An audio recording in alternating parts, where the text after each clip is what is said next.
கலையுலகில் நான் மிகவும் மதிக்கின்ற இரண்டு ஆளுமைகள் என் இனிய நண்பர் தங்கர் பச்சான் அவர்களே, நடிகரும் இயக்குனருமாகிய சமுத்திரக்கனி அவர்களே, சுரேஷ் காமாட்சி அவர்களே, குழுமியிருக்கின்ற நண்பர்களே, உங்கள் அனைவரையும் முதலில் நான் வணங்கி மகிழ்கிறேன். திரையுலகத்திற்கும் எனக்கும் மிகப்பெரிய இடைவெளி உண்டு. பொதுவாகவே திரையுலகம் சார்ந்த விழாக்களில் என்னை நீங்கள் காண முடியாது. சமீப காலங்களில் வரக்கூடிய திரைப்படங்களின் மீது எனக்கு மிகுந்த வருத்தமும் உண்டு, கோபமும் உண்டு.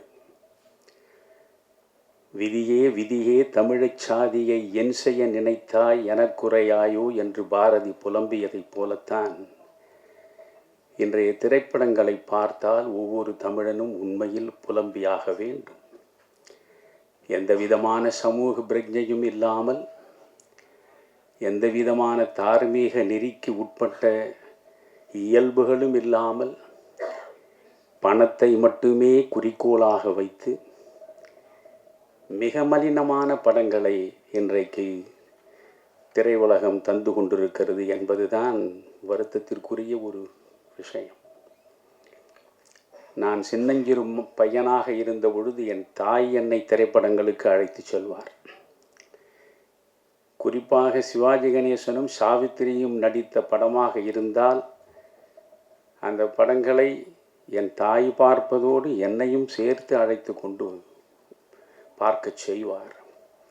என்னிடம் ஏதாவது ஓரளவு திறமைகள் ரசனைகள் இருக்கின்றன என்றால் அவை அனைத்தும் என் அன்னை எனக்கிட்ட பிச்சை. பாசமலரை நான் என்னுடைய தாயோடு தான் பார்த்தேன். பாசமலரை பார்க்கிற பொழுது அண்ணன் தங்கைக்கு இடையே இருக்கக்கூடிய உறவின் பெருமையை, ஆழத்தை எவ்வளவு அர்த்தபூர்வமாக அது வெளிப்படுத்தியது. பாவ மன்னிப்பை என் தாய் தான் என்னை அழைத்து கொண்டு போய் வண்ணாரப்பேட்டையில் உள்ள கிருஷ்ணா திரையரங்கில் காட்டினார். அப்பொழுது நான் 7வது 8வது படித்து கொண்டிருப்பேன். எப்பேற்பட்ட படம் அது! சமய நல்லிணக்கத்தை எவ்வளவு அற்புதமாக எடுத்து காட்டிய படம் அது.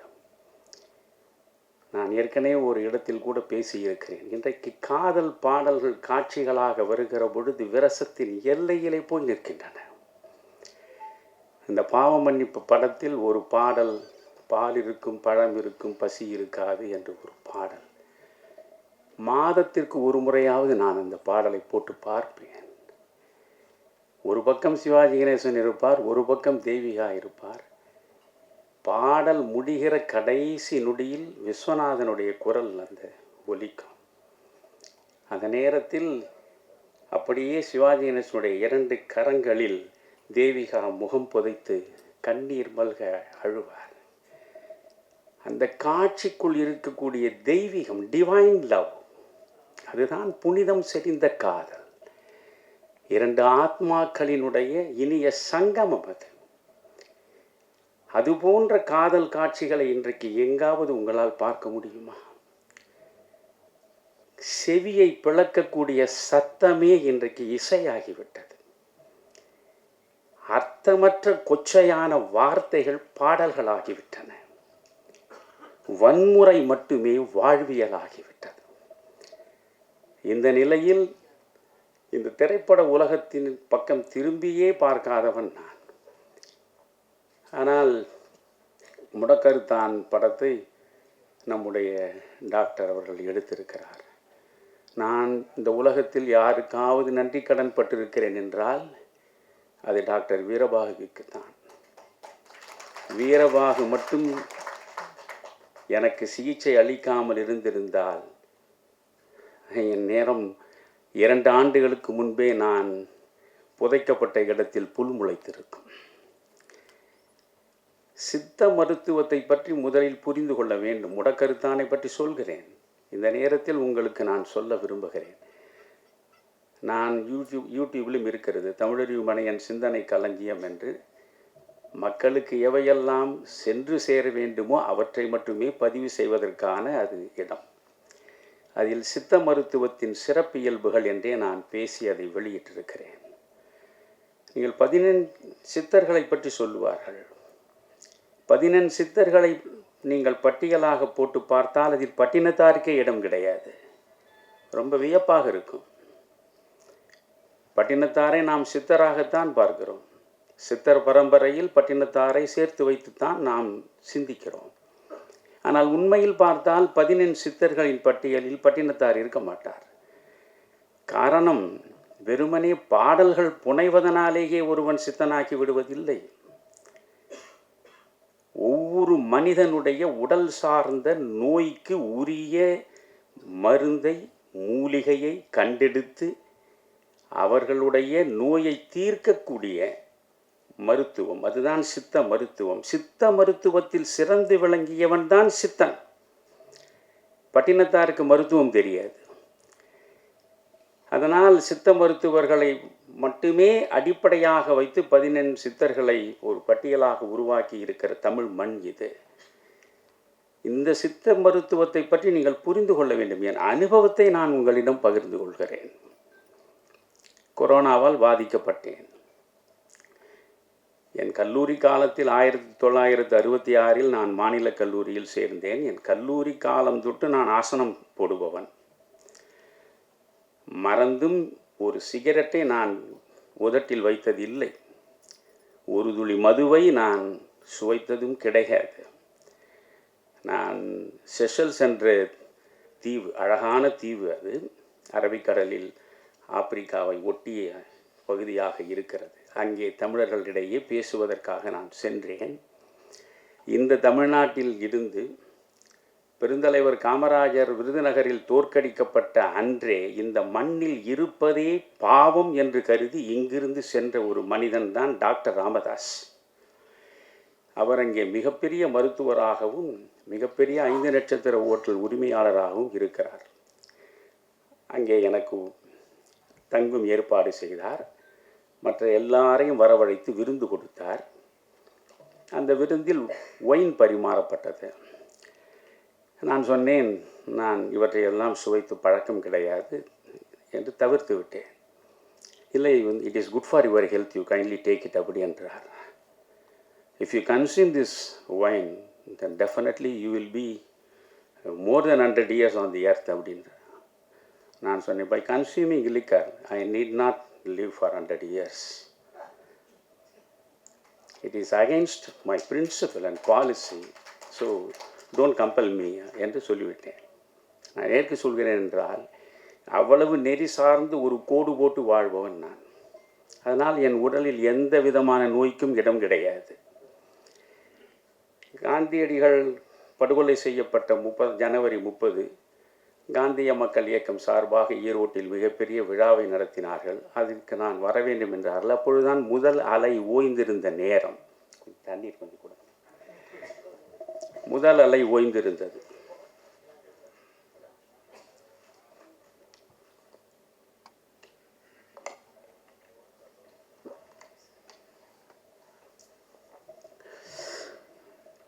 ஈரோட்டில் இருக்கக்கூடிய நண்பர்கள், ஐயா ஜனவரி 30 காந்தி நினைவு நாள், நீங்கள் நிச்சயம் வர வேண்டும் என்றார்கள். சரி, கொரோனா அலை ஓய்ந்து விட்டது என்று நான் சென்றேன். மிகப்பெரிய நிகழ்ச்சி அது. ஒரு 2000-3000 பேர் கலந்து கொண்டிருப்பார்கள். இப்பொழுது சமீபத்தில் சமூக மக்களிடையே பற்றி படர்ந்திருக்கின்ற பெருநோய் இந்த செல்ஃபி எடுப்பது. எங்கு பார்த்தாலும் செல்ஃபி எடுப்பது தான். நான் பேசிவிட்டு கீழே இறங்கினேன். பேசியது 1 மணி நேரம்தான், செல்ஃபி எடுத்தது 2 மணி நேரத்திற்கு மேல் இருக்கும். 300க்கும் மேற்பட்டவர்கள் வந்து நின்று கொண்டு, நான் கவசம் அணிந்து கொண்டு, ஐயா இந்த கவசத்தை கொஞ்சம் எடுத்து விடுங்கள், நாம் இருவரும் சேர்ந்து இந்த படத்தை வீட்டில் வைக்க விரும்புகிறேன், கொஞ்சம் எடுத்து விடுங்கள் என்று. இப்படி எடுத்து ஒவ்வொருவராக படமாக செல்ஃபியை போட்டு தள்ளி, அதில் எவரோ ஒரு கர்ண மகாராஜன் எனக்கு கொடையாக கொடுத்து விட்டான் கொரோனா. நான் பிறகு சென்னைக்கு வந்து சேர்ந்தேன். நான் எப்பொழுதுமே ஒரு 5 நிமிடம் வெளியே சென்று விட்டு வருவதாக இருந்தாலும் வீட்டுக்குள் நுழைந்ததும் வெந்நீர் போட்டு அதில் மஞ்சள் பொடியை கலந்து குளித்து விட்டு தான் அடுத்த காரியம் செய்வேன். அப்படி வந்து குளிக்கிற பொழுதே மூக்கிலிருந்து தண்ணீர் வழிய ஆரம்பித்தது. உடனே சாதாரண நீர்க்கோவையாக இருக்கும் என்று 3 நாட்கள் கை வைத்தியமாக செய்து பார்த்தேன். ஒன்றும் சரியாகவில்லை. உள்ளே கொரோனா பற்றி இருக்கிறது. அதற்கு பிறகு கொரோனா அந்த டெஸ்ட் இது என்னமோ விசிபிஆர் ஆர்பிசி என்னமோ சொல்கிறார் அல்லவா, அதை போய் எடுத்தால் உங்களுக்கு பாசிட்டிவ் என்று சொன்னார். என்னிடம் ஒரு காசும் கிடையாது. சாமானியனும் சாமானியனாகவே 55 ஆண்டுகள் அரசியல் வாழ்வில் இருப்பவன் நான். கொரோனா என்றால் இப்பொழுது உள்ள அரசியல்வாதிகள் உடனே அப்போலோவில் படுத்து விடுவார்கள், அல்லது பெரிய பெரிய மருத்துவமனையில் போய் படுப்பார்கள். அவர்கள் எவ்வளவு லட்சமானாலும் கொடுக்கக்கூடிய வசதியும் வாய்ப்பும் உள்ளவர்களாக இருப்பவர்கள். நான் உடனே என்ன செய்வது என்று யோசித்தேன். ஓமந்தூரார் மருத்துவமனை நமக்காகத்தானே இருக்கிறது, அரசு மருத்துவமனை. ஜீவா படுத்து கிடந்த இடம் அதுதானே.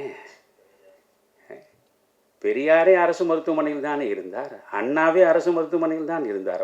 அப்பொழுதெல்லாம் இது போன்ற அப்போலோக்கள் பப்புலோக்கள் எல்லாம் ஒன்றும் கிடையாது, எல்லாமே அரசு மருத்துவமனை தான். அதனால் ஓமந்தூரார் அரசு மருத்துவமனையில் அப்பொழுது டீனாக இருந்து சமீபத்தில் தான் ஓய்வு பெற்றார் என்று நினைக்கிறேன், ஜெயந்தி, டாக்டர் ஜெயந்தி. அற்புதமான பெண்மணி, அன்பு சார்ந்த பெண்மணி.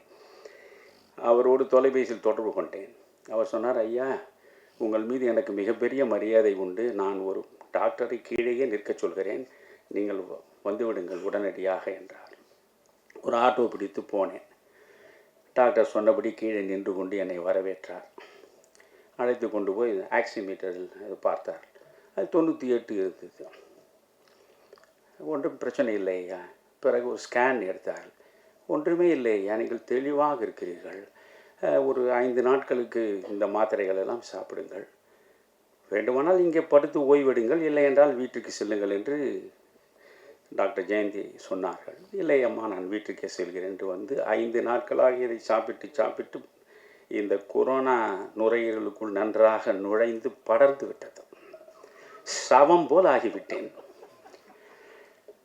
அப்பொழுது என்னை ஒரு நண்பர் பார்த்தார், நடிகர் ஜீவா. வீட்டுக்கு வந்து பார்த்து விட்டு, ஐயா என்னையா இப்படி இருக்கிறீர்கள்? இல்லை இந்த கொரோனா என்று சொல்கிறார்கள், நானும் சிகிச்சை எடுத்துக்கொண்டு தான் இருக்கிறேன் அலோபதியில். ஐயா வீரபாகு என்று, எனக்கு அவரை பற்றி ஒன்றுமே அப்படி தெரியாது. வீரபாகு என்று இருக்கிறார், சாலி கிராமத்தில் தான். இதுவரை 5000 பேரை அவர் காப்பாற்றி இருக்கிறார். நீங்கள் தயவு செய்து அவரிடம் சிகிச்சை எடுத்துக்கொள்ளுங்கள் என்று சொன்னார். எனக்கு அவரை பற்றி சரியாக தெரியாதே என்றேன். பிறகு அவர் போய் இவரிடம் சொன்னார், வீரபாகு என் வீட்டுக்கே வந்து விட்டார். வந்து ஐயா என்னை நம்புங்கள், நீங்கள் என்னோடு வந்தால் உங்களை பூரணமாக நான் குணமடைய செய்து வீட்டிற்கு அனுப்புகிறேன் என்றார். நான் நம்பிக்கையோடு புறப்பட்டேன். என் மனைவிக்கும் வந்துவிட்டது. 2 பேருமே அவரோடு சேர்ந்து அவர் சாலி கிராமத்தில் அப்பொழுது வைத்திருந்த மருத்துவமனையில் போய் சேர்ந்தோம். என் மனைவிக்கு 4 நாட்களில் சரியாகிவிட்டது. இந்த ஜீவா ரஜினிகாந்த் அவர்களோடு தொடர்பு கொண்டு, ஐயாவுக்கு கொரோனா ஐயா, அவர் டாக்டர் வீரபாகுனுடைய மருத்துவமனையில் தான் இருக்கிறார். உடனே ரஜினி என்னோட தொலைபேசி தொடர்பு கொண்டு, ஐயா கொரோனா உயிர் கொல்லி ஐயா, இதை நீங்கள் ரிஸ்க் எடுக்க வேண்டாம், நீங்கள் ஒரு 10 நிமிடம் எனக்கு நேரம் கொடுங்கள், தமிழ்நாட்டிலேயே சென்னையிலேயே மிகச்சிறந்த சிகிச்சை அளிக்கக்கூடிய மருத்துவமனை எதுவோ அது ஏற்பாடு செய்து உங்களை நான் அங்கே கொண்டு வந்து விடுகிறேன் என்றார். நான் சொன்னேன், இல்லையா நான் வீரபாகுவிடம் என்னை ஒப்படைத்து விட்டேன், நீங்களே அவரிடம் பேசுங்கள் என்றேன். வீரபாகுவிடம் பேசினார். ஐயா எனக்கு மிகவும் நெருக்கமானவர், ரொம்ப முக்கியமானவர், நீங்கள் என்ன ஒழுங்காக வைத்தியம் செய்வீர்களா என்று கேட்டார். கவலையே படாதீர்கள் ஐயா, பூரணமாக அவர் நலம் பெற்று விடுவார் என்றார். சரி எவ்வளவு செலவாகுமோ சொல்லுங்கள், அவ்வளவு நான் கொடுத்து விடு என்றார்.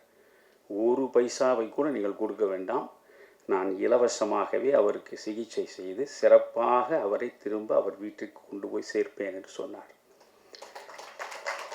எனக்கு நான் அடைந்த அனுபவத்தை உங்களிடம் சொல்கிறேன். அதோடு நிமோனியா காய்ச்சல் வந்து விட்டது. நுரையீரல் பாதிக்கப்பட்டால் நிமோனியா காய்ச்சல் வந்துவிடும். ஒரு நெருப்பு அடுப்பை எடுத்து தலையில் வைத்தாற் போலவே இருக்கும். உடம்பு முழுவதுமே தீப்பற்றி எறிவது போல் இருக்கும். ஒரு அடி எடுத்து வைக்க முடியாது. ஆனால் அவர் எந்த வகையிலும் பதட்டப்படவில்லை. நிச்சயம் நீங்கள் சரியாகி விடுவீர்கள். காலையில் 6:30 மணிக்கு கஷாயம் வரும்.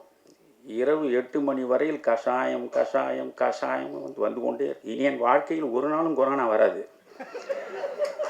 அவ்வளவு கஷாயத்தை நான் குடித்து கொண்டே இருந்தேன். ஆனால் 18 நாட்களாக எனக்கு நிமோனியா குறையவே இல்லை. அவர் எப்படி பார்த்து கொண்டார் என்று சொல்கிறேன். அந்த கேரிங் என்று ஆங்கிலத்தில் சொல்வார்களே, அதை நீங்கள் அந்த மனிதனிடம்தான் பார்க்கணும். அதாவது இளம் பெண் பிள்ளைகள் காலையிலிருந்து மாலை வரை என் பக்கத்திலேயே அவர் உட்கார்ந்து கொண்டிருப்பார்கள்.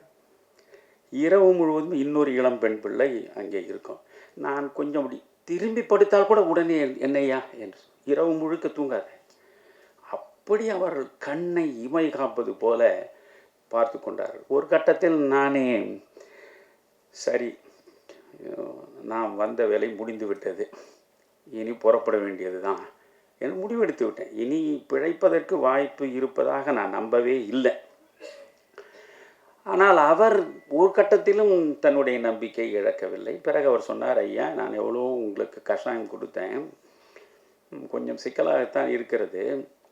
நான் கொல்லிமலைக்கு நேரடியாக சென்று புத்தம் புதிதாக நல்ல மூலிகை செடிகளை எல்லாம் ஆய்வு செய்து அவற்றையெல்லாம் கொண்டு வந்து உங்களுக்கு நான் சிகிச்சை தருகிறேன், நீங்கள் மட்டும் நம்பிக்கை இழக்காமல் இருங்கள் என்றார். அதே மாதிரி அவர் போய் பிறகு வந்து அந்த கஷாயங்களை கொடுத்த பிறகு 18 நாட்களுக்கு பிறகுதான் எனக்கு அந்த காய்ச்சல் தணிந்தது. 28 நாட்கள் என்னை அவர் வைத்திருந்தார். 3 வேளை உணவு கொடுத்தார். அப்படி தாய் பிள்ளையை பார்ப்பதை போல பார்த்து கொண்டார்.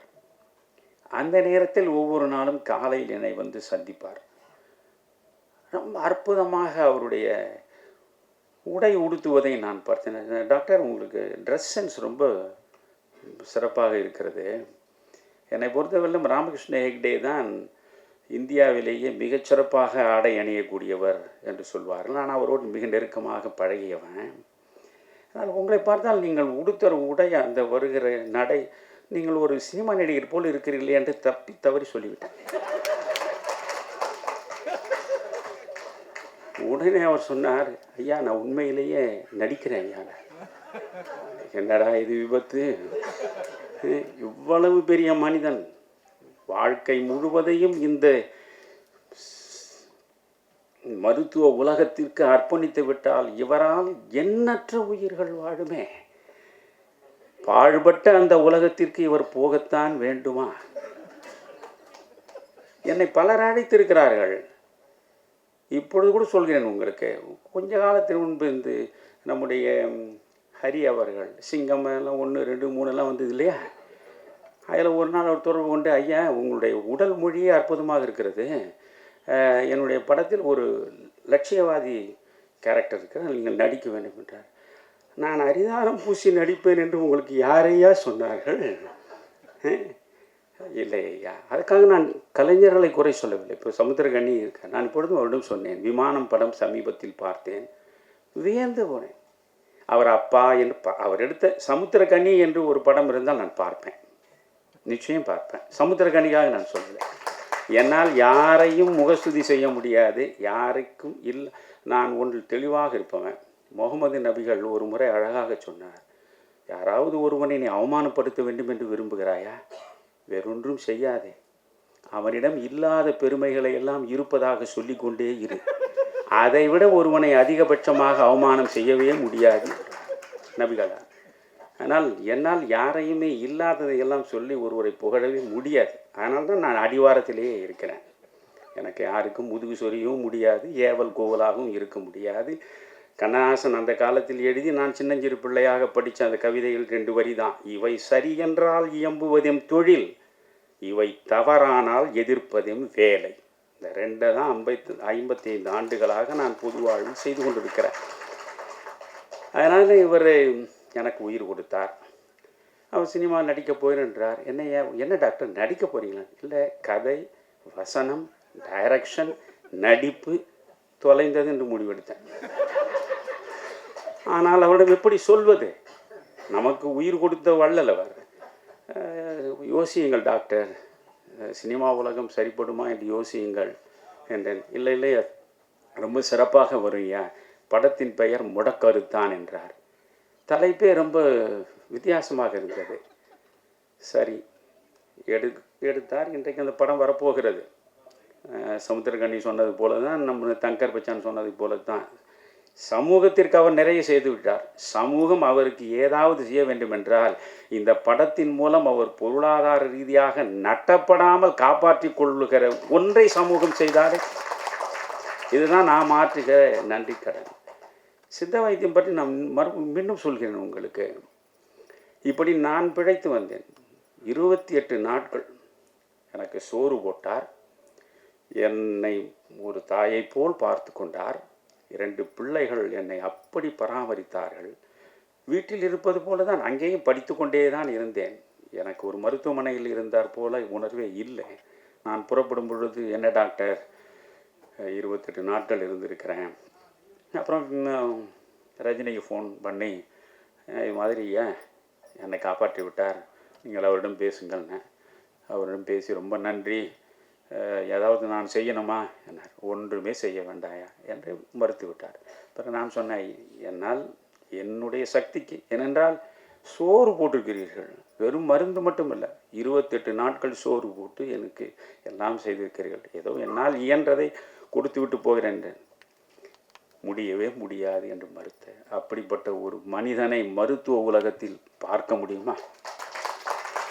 அந்த நேரம்தான் 7 லட்சம், 8 லட்சம், 10 லட்சம் என்று பெரும்பாலான டாக்டர்கள் தோட்டம், துறவு, மாட மாளிகை, கூட கோபுரங்கள் உள்ளவர்களாக மாறியதற்கு கொரோனா தான் காரணம். இன்னொரு கொரோனா வருமா என்று காத்து கொண்டிருக்கிறார். வெட்டியான் இருந்தார் என்றால் மயானத்தில் இன்றைக்கு 10 சாவு வரும் என்றால் அவர் சந்தோஷமாக இருப்பார்.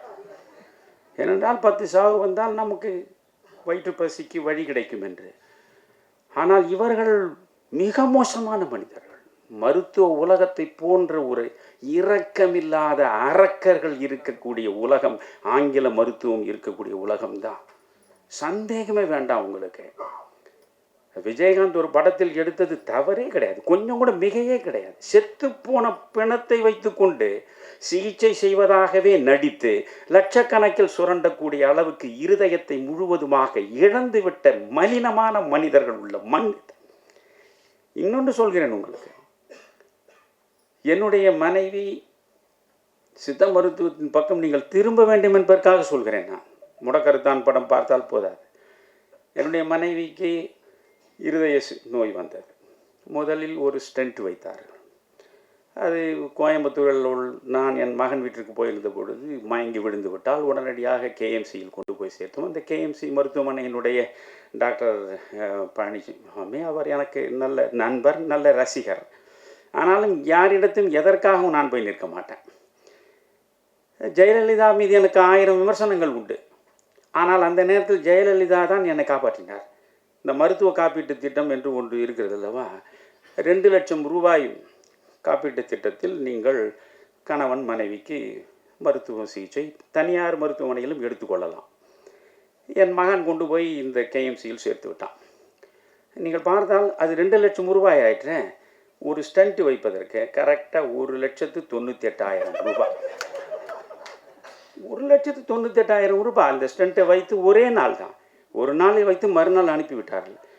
என்ன முதலிலே கேட்டு விடுவான், ஐயா எப்படி கேஷ் இல்லை ஐயா, இந்த மருத்துவ காப்பீட்டு திட்டம், இதற்காக நான் கோவையிலிருந்து உடனே ஒரு ரயிலை பிடித்து சென்னைக்கு வந்து வீட்டிலிருந்து அந்த மருத்துவ காப்பீட்டுக்கான அந்த அட்டை இருக்கிற அதை கொண்டு போனேன். கொண்டு போய் இதை காட்டினேன். பார்த்தான், ஓ சரி, அப்போ 2 லட்சத்துக்கு குறைவில்லாமல் நாம் இதை எடுத்துட முடியும். பில்லை பார்த்தா நான் நினச்சேன், இது என்ன ஒரு 1 லட்சம் போனாலும் நமக்கு ஏதாவது ஆனால் இன்னும் 1 லட்சம் இருக்கும். 1,98,000. நான் சொன்னேன், ஏன் டாக்டர் 2,000 விட்டுட்டீங்கன்னு. இதுதான் மருத்துவர்களுடைய குணம். சரி, ஸ்டென்ட்டு வச்சோம். ஒரு வருடம் தான் அவள் சுமாராக இருந்தாள். அடுத்த ஆண்டு பார்த்திங்கன்னா திரும்ப மோசமான நிலைக்கு போயிட்டாள். போன பிறகு நான் ஏதோ கதை சொல்கிறேன்னு நினைக்காதீங்க. இதை உங்களுக்கு அர்த்தபூர்வமாக பேசுகிறேன். ஏன்னா வார்த்தைகளை விரயப்படுத்துவது என் வாழ்க்கையே கிடையாது. என்ன செய்வதென்று புரியவில்லை எனக்கு. இந்த மருத்துவ உலகத்தை பார்த்தாலே, ஏனென்றால் அப்பொழுது வீரபாகுவோடு இல்லை, இதுக்கு வீரபாகுவை சந்திப்பதற்கு முன்பு நடந்தது. சித்த மருத்துவத்தை பற்றி எனக்கு ஒன்றும் தெரியாது. உடனே என்ன செய்வது என்று யோசித்தேன். 1999 தமிழ் மாநில காங்கிரஸ் தனியாக நின்று மூப்பனார் பொது தலைவர், நான் 5 பொதுச் செயலாளர்கள், நான் KS அழகிரி, பீட்டர் அல்போன்சன் பொதுச் செயலாளர் இருந்த நேரம். அப்பொழுது இப்போது பாரதி ராஜா ஹாஸ்பிட்டல் இருக்கிறதே, அதனுடைய உரிமையாளர் டாக்டர் நடேசன், அவருக்கு எம்பியாக இருக்க வேண்டும் என்று ஆசைப்பட்டு அவர் என் வீட்டிற்கு வந்தார். என்னிடம் கேட்டார். நான் அதை மூப்பனாரிடம் சொல்லி பிறகு அவர் எம்பியாக அந்த தேர்தலில் நின்றார். நானும் மூப்பனாரும் சென்று அவருக்காக பேசினோம். தோற்று போனார், அது வேறு கதை. உடனே அவர் என் நினைவுக்கு வந்தார். சரி, அங்கே போனால் ஓரளவு சிகிச்சைக்கு யாரிடமும் இலவசமாக எதையும் பற்றி நமக்கு பழக்கம் இல்லை, இருந்தாலும் நம்மை ஏமாற்றி விட மாட்டார் கண்டபடி பணத்தை போட்டு என்று நினைத்து கொண்டு போய் அங்கே சேர்த்துட்டேன். சேர்த்து அடுத்த நிமிடமே அது டாக்டர்ஸ் அந்த முறையான எல்லா பரிசோதனைகள் வரிசையாக ஆரம்பித்து விடுவார்கள். உங்களுக்கு மூக்கு சளி என்றால் கூட ஆரம்பித்து விடுவார்கள். வரிசையாக என்னென்ன டெஸ்ட் இருக்கோ அத்தனையும் பண்ணி ஒரு 2 லட்சம் ரூபாய் போட்டு சளிக்கு மருந்து எழுதி கொடுப்பான். அப்படி ஆகிடுச்சு. இப்படி இவர் எல்லாமே எடுத்துகிட்டு பிறகு என்னை தனியாக அழைச்சி, ஐயா இது ரொம்ப சிக்கலான பிரச்சனை, ஒரு 10 விழுக்காடு இவர்கள் பேராலிட்டிக் அட்டாக் வருவதற்கும் வாய்ப்பு இருக்கிறது, இந்த இருதயத்தில் காம்ப்ளிகேட்டடான சர்ஜரியை நாங்கள் செய்ய வேண்டும். ரொம்ப அவங்க மெடிக்கலாக என்னென்ன சொல்லணும் மிரட்டுறதுக்கு அத்தனையும் சொன்னாங்க. எனக்கு ஒரு 40 ஆண்டுகளுக்கு மேலே என் நெஞ்சுக்கு மிகவும் நெருக்கமான நண்பர் சிவகுமார், திரை உலகத்திலேயே எனக்கு மிக மிக நெருக்கமான, என் வாழ்வில் இன்பத்திலும் துன்பத்திலும் சகல தலங்களிலும் என்னோடு எதையும் பகிர்ந்து கொள்ளக்கூடிய மனிதர் சிவகுமார். அவர் வீடு அங்கேருந்து பக்கமாக இருந்தது. உடனே நான் தொலைபேசி தொடர்பு கொண்டு, சார் என் மனைவி இங்கே மருத்துவமனையில் கொண்டு வந்திருக்கேன் பாரதி ராஜாவில், அது ஏதோ ரொம்ப காம்ப்ளிகேட்டட்னு சொல்கிறாங்க, 5 நிமிஷம் இரு வந்துட்டேன் அப்படின்னார். உடனே பொருள் வந்தார். அது டாக்டர்ஸை பார்த்து என்ன பிரச்சனை, இல்லை எதுவுமே காம்ப்ளிகேட்டடாக இருக்கேன். அப்படியா, சரி ஒரு செகண்ட் ஒப்பீனியன் வாங்கலான்னு நினைக்கிறோம், நீங்கள் இதெல்லாம் கொடுக்குறீங்களா, நீங்கள் என்னென்ன பண்ணியிருக்கீங்களா எல்லாம். அதுக்கு ஒரு பிரச்சனை இல்லை சார் கொடுத்தாங்க. என்னை அவர் அழைத்து கொண்டு செங்கோட்டு வேலு கொண்டு போனார். அப்போ அப்போலோவில் இருக்கார். அவரிடம் அழைத்து கொண்டு போனால் அவர் பார்த்தார், இது ரொம்ப சிக்கலாக தான் இருக்குங்க, இதை நான் கூட பண்ண முடியாது, கிரிநாத் தான் இதுக்கு பண்ணணும் அப்படின்னு சொன்னார். அவர் கிரிநாத் ரொம்ப 50,000 பேருக்கு மேலே செய்தவர். அப்போ அவர் மிகப்பெரிய ஆட்களுக்கு தான் அப்பொழுது அவர் செய்வார். அவர் கிரிநாத்திடம் போனோம். இந்த கதையை பெருசாக நான் சொல்ல விரும்பலை. இது நடந்தது. அவளுக்கு பைபாஸ் பண்ணணும், வால்வும் ஒன்றும் கெட்டு போயிடுச்சு அப்படின்னு சொல்லிட்டாங்க. பிறகு என்ன பண்ணுறதுன்னு எனக்கு ஒன்றும் தெரியலை. உடனே நான் என்ன பண்ணேன், என்னை தனியாக சிவகுமார் கூப்பிட்டு வீட்டுக்கு அழைச்சிட்டு போனார். போயிட்டு காப்பி குடியா முதல்ல அவரே காஃபியை கொடுத்துட்டு ஒரு 1 லட்சம் ரூபாய் அந்த அவர் மேலே டேபிள் மேலே வச்சார். என்ன சார் இதுன்னு, அப்போலோவில் சேர்த்துக்கிறியா, இப்போதுலேருந்து டெய்லி உன்னை 50,000 கொடு 1 லட்சம் ஒன்று கேட்டுக்கினே இருப்பான், எல்லாவற்றையும் நான் பார்த்துக்கிறேன், முதல்ல இந்த 1 லட்சத்தை நீ எடுத்துன்னு போகணும். சார் நாம் கடைசி வரைக்கும் நண்பர்களாக இருப்போம், எதன் பொருட்டும் எவர் பொருட்டும் எதையும் யாரிடத்தும் பெற்று பழகாதவன் நான். அதனால் இது எனக்கு உதவி இவ்வளோ தூரம் செஞ்சுருக்கீங்க, அதோடு பிறகு என்னையா பண்ணுவேன், அது எப்படியோ நான் செய்கிறேன், நீங்கள் தயவுசெய்து எனக்கு விட்டுருங்க அப்படின்னு நான் வந்துட்டேன். அது பெரிய கதை. அதுக்கப்புறம் யார் யாரெல்லாம் வரிசையாக பணத்தை கொண்டு நான் பார்த்துக்கிறேன் என்னையா பண்ணுவேன்னு போய் எதையுமே செஞ்சுக்கல. என்னுடைய மகனும் மகளும் எப்படியோ இருப்பதையெல்லாம் விற்று ஒரு வழியாக என் மனைவிக்கு உண்டான அந்த சிகிச்சை முடித்து அழைத்து கொண்டு வந்தார். 1 வருஷம் ஆச்சு. அலோபதி ட்ரீட்மெண்ட்டை நீங்கள் தெரிஞ்சுக்கணுன்ட்டு தான் சொல்ல. 1 வருஷம் ஆச்சு. மறுபடியும் அவன் மயக்கம் போட்டு விழுந்துட்டான். என்னடா இது அப்படின்னு பார்த்தா, டாக்டர் சிவகடாட்சம் எனக்கு ரொம்ப நெருங்கிய நண்பர், அவரிடம் போகணும். அவர் சொன்னார், கோபால் முருகன் இன்றைக்கி ஒரு அற்புதமான ஒரு இளைஞர் லண்டன்லேருந்து வந்திருக்காரு. தமிழ்நாட்டுக்கு கிடைத்த மிகப்பெரிய வரம். அந்த இளைஞர் உங்களுக்கு வந்து நான் அறிமுகப்படுத்துகிறேன் அப்படின்னு சொல்லி ஃபோன் பண்ணி சொல்லி நீங்கள் அவரை போய் பாருங்கன்னாரு. சொல்லிவிட்டு ஒரே ஒரு வார்த்தை சொன்னார், ஒழுக்கத்திற்கும் உண்மைக்கும் நேர்மைக்கும் எதையாவது செய்ய வேண்டும் என்று நீங்கள் விரும்பினால் இவருடைய மனைவிக்கு நீங்கள் விசேஷமாக கவனம் செலுத்தி சிகிச்சை பண்ணுங்க டாக்டர் அப்படின்னு சொல்லி அனுப்புனார். பிறகு அவர் வந்து பார்த்தார், வால்வு போயிடுச்சியா, அதனால் ஒரு வால்வை மாற்றணும். என்ன டாக்டர் பண்ணணும்? அப்போ காவேரி ஹாஸ்பிட்டலில் தான் அவர் இருக்கார். ஹாஸ்பிட்டல் என்பது பெருமைக்குரியதில்லை, டாக்டர் இருக்கிறதை பொறுத்து தான் ஹாஸ்பிட்டலுக்கு பெருமை. எவ்வழி ஆடவர் நல்லை அவ்வழி நல்லை வாழிய நிலைனே ஔவையார் 2000 வருஷத்துக்கு முன்னே பாடின மாதிரி டாக்டரை பொறுத்து ஹாஸ்பிட்டல். அவர் காவேரியில் இருந்தார். அதனால் போய் பார்த்த பிறகு வந்து ஏன் மெட்டாலிக் வால்வு தான் வைக்கணும், இந்தியன் வால்வுனா 2 வருஷம் கூட தாங்காது, அது பெல்ஜியத்துலேருந்து வரவழைக்கணும். அப்படியே டாக்டர் என்ன ஆகும்? அப்படியே வந்து ஒரு 22 லட்சம் ரூபா ஆகையான்னாரு. 22 லட்சமா? என்ன டாக்டர் சொல்கிறீங்கன்னு? ஆமாய்யா, கட்டாயம் ஆகும், அப்போ தான் அம்மாவை நீங்கள் பிழைக்க வைக்க முடியும். அப்போ வந்து நானும் ரஜினியும் வாரத்தில் 3 நாளாவது தொடர்ந்து உட்காந்து 2 மணி நேரம் 3 மணி நேரம் இந்த நாட்டையே திருத்துறதுக்காக பேசின இந்த நேரம் அது ஆச்சுங்களா. அப்போது நான் காவேரியில் இந்த பிரச்சனையை பற்றி யோசிச்சுருக்கேன். ரஜினி லைனில் வந்தார். ஐயா, நம்ம இன்றைக்கி மாலையில் பார்க்கலாமா அப்படின்னாரு. நான் சொன்னேன், சார் நான் இன்றைக்கி இந்த காவேரி மருத்துவமனை என்ன ஆச்சு? என் மனைவிக்கு கொஞ்சம் பிரச்சனை. என்ன பிரச்சனை? ஏதோ வால்வு மாற்றணும். ஐயா, வால்வு மாற்றணுன்னா ரொம்ப அதிகமான செலவாகுமே, அது ரொம்ப 20-25 லட்ச ரூபா ஆகும். ஆமாய்யா, ஒரு 22 லட்சம் ரூபா ஆகும்னு சொல்கிறேன். நீ தயவுசு தப்பாக நினைக்காதீங்கய்யா, உங்களை பற்றி எனக்கு தெரியும், இது முழு செலவையும் நான் ஏற்றுக்கிறேன்யா, நானே பண்ணிடுறேன்யான்னு. வேண்டாங்க, let us be friends for ever. நம்ம கடைசியில் நண்பர்களாக இருப்போம். யாரிடத்தும் எதையும் பற்றி எனக்கு பழக்கம் இல்லை. அப்போ என்னையா பண்ணுவீங்க? என் மகன் வந்து இந்த பல்லடத்தில் ஒரு சின்ன ஃப்ளாட் ஒன்று வச்சுருக்காங்க. அம்மாவை காப்பாற்றுறதுக்கு பொறுப்பு அவனுக்கு இருக்கு. அவன் அதை விற்றுருவான். விற்று இதை ஒழுங்குபடுத்திடுவோம். நீங்கள் ஒன்றும் கவலைப்படாதீங்க. அவர் இன்னும் கொஞ்சம் கூடுதலாக போய் சொல்லணும்னு அவசியம் இல்லை. ஐயா, யாரிடம் அந்த மகன் விற்றுட்டாரோ சொல்லுங்கள், அவருன்னு பேசி நான் மறுபடியும் வாங்கி கொடுத்துறேன். ஏதோ உங்கள் மகனுக்கு இருக்கிறது ஒரு சின்ன ஃப்ளாட்டுன்றீங்க, அதை ஏன் நீங்கள் இழக்கணும்? இல்லையா, நன்றியே, இதை பற்றி மறுபடியும் பேச வேண்டாங்க, நீங்கள் சொல்லி நான் மறுக்கிறதாக விட்டுருக்கீங்க. ரியாஸ் இங்கே இருக்காரு, ரியாஸ் இருக்கார், பிஆர்வா. அப்போ பிறகு அது வந்து நடந்தது. என் மகன் அந்த ஒரு சின்ன வீடு ஒரு 500-600 சதுரடி பல்லடம் பக்கம் வச்சுருந்தான்.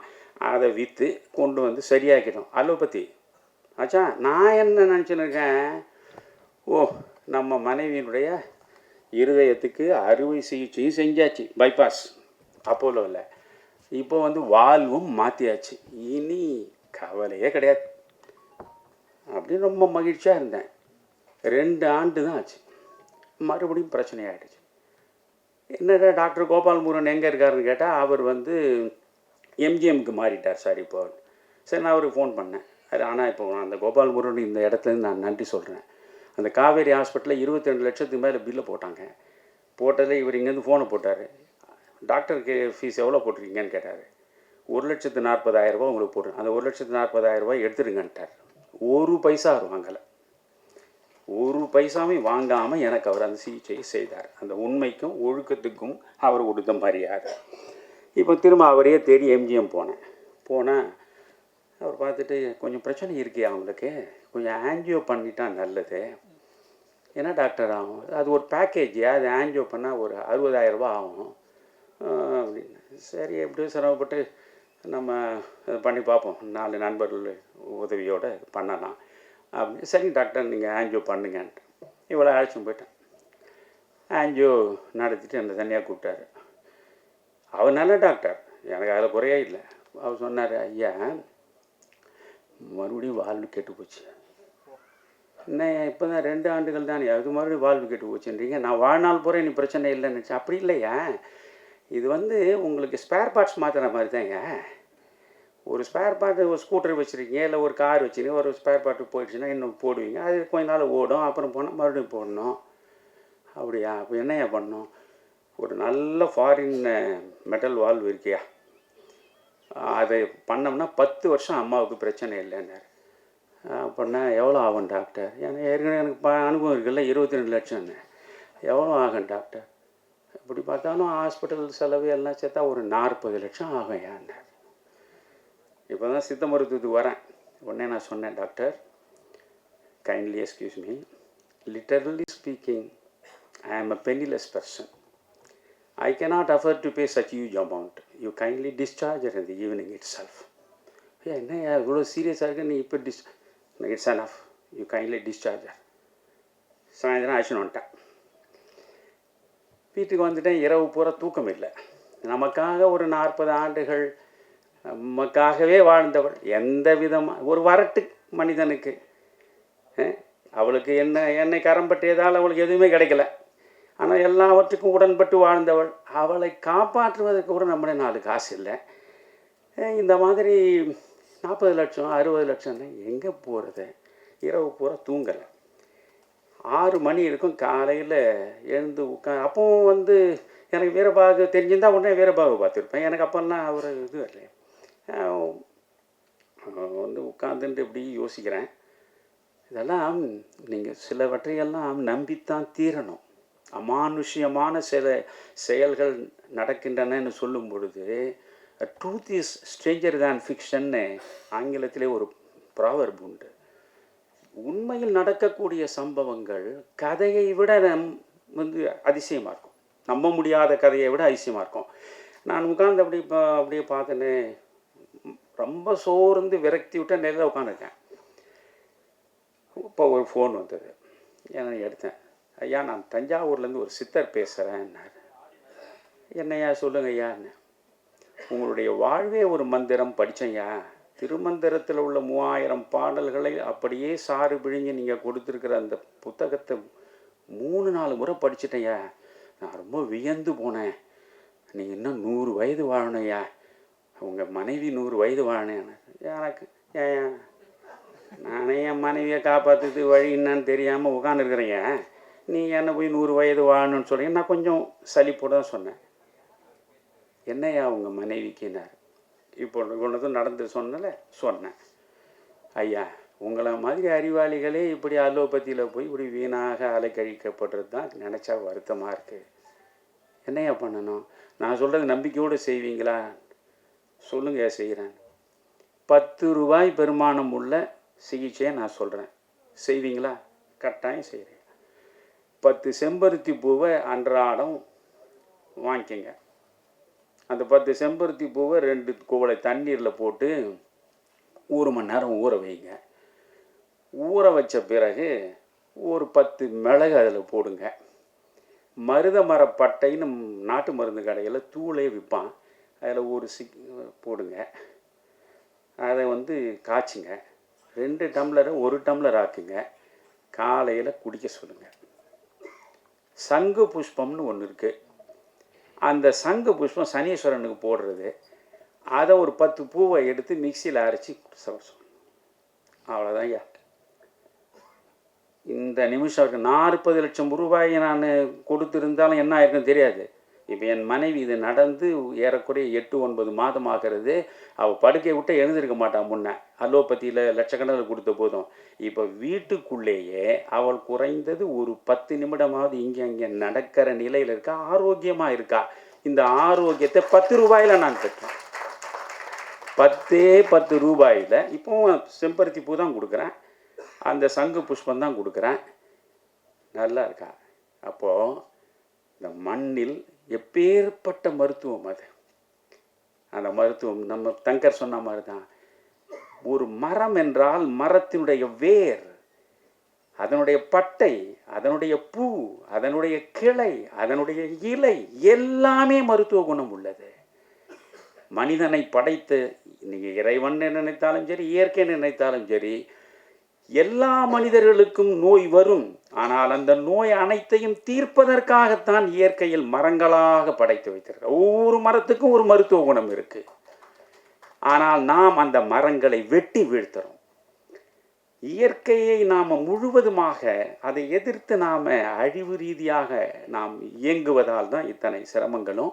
அதனால் என்ன சொல்கிறேன்னா, நான் இன்றைக்கு ஓரளவு சிக்கல் இல்லாமல் என்னை போன்ற எளியவர்கள் ஏழ்மையில் இருப்பவர்கள், எந்த விதமான வசதி வாய்ப்பும் இல்லாதவர்கள், மிக மோசமான நோய்க்கு ஆளானாலும் மிக மிக குறைந்த பணத்தை வைத்துக்கொண்டு உயிரையே காப்பாற்றிக் கொள்ளக்கூடிய அரிய சிகிச்சையாக நமக்கு கிடைத்திருப்பது தான் சித்த மருத்துவம். அந்த சித்த மருத்துவத்தின் சிகரத்தை தொட்ட மனிதன் தான் வீரபாகு. கண்ணெதிரில் நான் பார்த்தேன். நான் இவரிடமிருந்து விடை பெற்று கொண்டு டிஸ்சார்ஜ் ஆக போகிறேன். அப்போ அவர் சொன்னார், ஐயா நான் ஒரு கணவன் மனைவி இருக்காங்க, உங்களை வரவழைச்சு உங்களுக்கு அறிமுகப்படுத்துகிறேன்னாரு. கணவனும் மனைவியும் வந்தாங்க. என்ன ஏன் என்ன அவர் சொன்னார், ஐயா என் மனைவிக்கு புற்றுநோய். அப்போலோவிலேருந்து 1000 மருத்துவமனைகளில் பல லட்சம் ரூபாயை நான் இழந்துட்டேன். என் மனைவி சொல்கிறா, எனக்கு நீங்கள் சிகிச்சை செய்து பூரணமாக புற்றுநோயிலிருந்து விடுவிக்கணும்னு கூட இல்லை, எனக்கு வலி இல்லாமல் கொஞ்ச நாள் சாகிற வரைக்கும் வச்சுருந்தா போதும் அப்படின்னு அவள் போராடுவாயா. ஆனால் வலியோடு தான் அவள் வாழ்க்கை நடக்கு. இதில் ஈரோட்டில் இவரிடம் சிகிச்சை பெற்று பலனடைந்த ஒருவர் சொல்லி நான் இப்பொழுது அப்போலோவிலேருந்து இடம் மாறி இங்கே வந்திருக்கேன். முந்தா நாள் தான் வந்து சேர்ந்தேன். 2 நாள் ஆகலையா அந்த அம்மாவுடைய வலி முழுவதும் போயிடுச்சியாங்க. ஆச்சரியமா இருக்கு. அந்த அம்மாவே கேட்டேன், வலியே இல்லையா? அப்போது தீர்க்க முடியாத நோய்களை கூட தீர்க்கக்கூடிய ஒரு மனிதர். இப்போ சமீபத்தில் எனக்கு ஒரு நெருங்கிய நண்பருடைய மனைவி, அவங்க என்னென்னோ வைத்தியம் பண்ணாங்க. காலெல்லாம் வீங்கி போச்சு, கையெல்லாம் வீங்கி போச்சு, முகமெல்லாம் இதுவாகி போயிட்டு அப்படி நிமிர முடியல, உட்கார முடியல, குனிய முடியல. ரொம்ப பயந்துட்டாங்க அந்த அம்மா. கடைசியில் என்னன்னு பார்த்தா ஒரு ஹாஸ்பிட்டல், அந்த ஹாஸ்பிட்டலை கொண்டு போய் 2 நாளில் 43,000 ரூபாய் பில்லை போட்டான். அந்த கடை நான் போய் சொன்னேன், அம்மா நீங்கள் இந்த 2 நாளில் என்ன பண்ணுங்க? இல்லை வைரல் ஃபீவர்னு சொல்கிறாயா சொல்லிட்டான்ல, முதல்ல இந்த இடத்த விட்டு புறப்படுங்க. ஏன்னா நான் ஏற்கனவே நிறைய பட்டிருக்கேன். இந்த 43,000 புறப்படுங்க, இல்லைன்னா உங்களை இப்படியே உட்கார வச்சு ஒரு 34 மாதம் வச்சு ஒரு 20 லட்ச ரூபா வாங்குவான் அப்படின்னு அழைச்சி நான் சொல்கிற இடத்துக்கு நீங்கள் போகிறீங்களா? சொல்லுங்க ஐயா, நான் டாக்டர் வீரபாகுவிட்ட உங்களை அழைச்சி போகிறேன். அவங்களையும் அவர் கணவரையும் அழைச்சி விட்டேன். ஒரே வாரம் தான் அந்த அம்மா கம்பீரமாக பழைய நிலையில் எழுந்து சிக்கனாவது குனியாவது எல்லாவற்றையும் முடிச்சிட்டார். இப்படிப்பட்ட ஒரு மனிதன், ஆனால் இப்படிப்பட்ட ஒரு உலகத்துக்கு வந்திருக்கார். அதுதான் எனக்கு என்னென்ன, திரைப்படங்கள் மேலேயோ நடிகர்கள் மேலேயும் எனக்கு ஒன்றும் கோவம் இல்லை. அப்படி கோவம் தான் நான் ஏன் ரஜினிகாந்தை பயன்படுத்தி அரசியல் மாற்றத்தை பண்ணிட முடியாதான்னு நான் போய் நினைக்கிறேன்னா எப்படி? ஆனால் இன்றைக்கி என்ன 300 கோடி 400 கோடி போட்டு படம் எடுத்தால் தான் தியேட்டருக்கே போகிறான் இல்லையா? பிரம்மாண்டமான படங்களின் மூலம் என்ன கொடுத்தீங்க? நான் ரஜினியிடமே சொல்லிட்டு வந்தேன், சார் நீங்கள் எத்தனை படம் வேணால் நடிங்க, ஆனால் ஒரு முள்ளும் மலரும் மாதிரி மீண்டும் நடிக்க பாருங்க. ஒரு 6லிருந்து 60 வரை மாதிரி ஒரு படத்தில் நடிக்க பாருங்க. எங்கேயோ கேட்ட குரல்னு ஒரு படம் நடிச்சிங்களே, அதில் கடைசியில் இந்த அம்பிகாவை பார்ப்பீங்களே, என் கண்ணு முன்னாலே இருக்கு. அது மாதிரி படங்க பண்ணுங்க. இதெல்லாம் என்ன காலத்தால் நிற்காது சார்னு சொல்லிட்டு தான் நான் வந்தேன். யோசிச்சு பாருங்க. இப்போ கமலஹாசன் நீங்கள் அபூர்வ ராகங்கள் படங்கள் இப்போ போய் பாருங்கள். ஒன்றுமே இல்லை, பாலச்சந்தர் எடுத்த ரஜினியும் கமலஹாசன் நடிச்ச அவர்கள் படம் பாருங்கள். இதெல்லாம் என்ன எத்தனை 1000 கோடி பட்ஜெட்டில் எடுத்த படங்க. ரொம்ப சாதாரண பட்ஜெட்டில் சிறப்பாக எடுத்த படங்கள்லாம் சிறப்பாக நடந்திருக்கு. இந்த விஜயன் நடித்த படங்கள்லேயே இந்த பூவே உனக்காக, காதலுக்கு மரியாதை, இந்த படங்களை பார்த்து அதுக்கு பிறகு தானே அவர் பெரிய ஸ்டார் ஆனார். ஆனால் அந்த படம் தான் நிற்கும். இதெல்லாம் எப்படி நிற்கும்? சம்மட்டி எடுத்து மண்டையே அடித்து பொழக்கிற மாதிரி. இதில் கூட அந்த காட்சியை காட்டினார். வீரபாகுக்கு ஏன் இது மாதிரி ஆனார்? நான் ஏற்கனவே ஒரு படத்தை ரொம்ப வற்புறுத்தி காட்டினானுங்க, அதில் ஒரே அடி சம்மட்டியில் மண்டையை பொழக்க. இப்படிலாம் பண்ணக்கூடாதுயா, இப்படிலாம் பண்ணக்கூடாது. சினிமா என்பது நான் என்ன இதோட சொல்லி முடிச்சிடுறேன். எனக்கு இந்த சினிமா மேலே எனக்கு மிகப்பெரிய ஈடுபாடு உண்டு. கோபம் அதனால தான் இருக்கு எனக்கு. ஐயா, எழுத்து படித்தவனை மட்டும்தான் போய் பாதிக்கும். படிக்காத பாமரனிடமும் சென்று சேர்ந்து பாதிப்பை உருவாக்கக்கூடிய ஆற்றல் மிக்க ஒரு ஊடகம் உலகத்தில் உண்டென்றால் அது சினிமா ஒன்றுதான். எழுத்தறிவே இல்லாத பாமரன், அவனை போய் பாதிக்கும். அதை முறையாக பயன்படுத்தி முதலமைச்சர் நாற்காலியில் வந்து சேர்ந்த மனிதன் எம்ஜிஆர். யோசிங்க, ஒரு பாட்டு தமிழ்நாடு புழ கொண்டு போச்சு. அச்சம் என்பது மடமையடா, அஞ்சாமை திராவிடர் உடமையடா, ஆறிலும் சாவு நூறிலும் சாவு. அந்த ஒரு பாட்டு கிராமம் வரைக்கும் திமுகவை கொண்டு போய் சேர்த்தது. இன்னைக்கு என்ன பாட்டா வருது? முக்கலும் முனகலும், நீ லவ்வரியா நான் லவ்வரனான்னு ஒரு பாட்டு போடுறான். என்னதான் எழுதுறீங்க கேட்டா, கண்ணதாசன் எழுதும்போது ஒரு பாட்டுக்கு அதிகபட்சம் வாங்கியது 5000 ரூபாய் தான். இப்போ எந்த கிறுக்களுக்கும் ₹1,00,000 மேலே தான் பாட்டு எழுதுறான். என்ன பண்ணுறீங்க?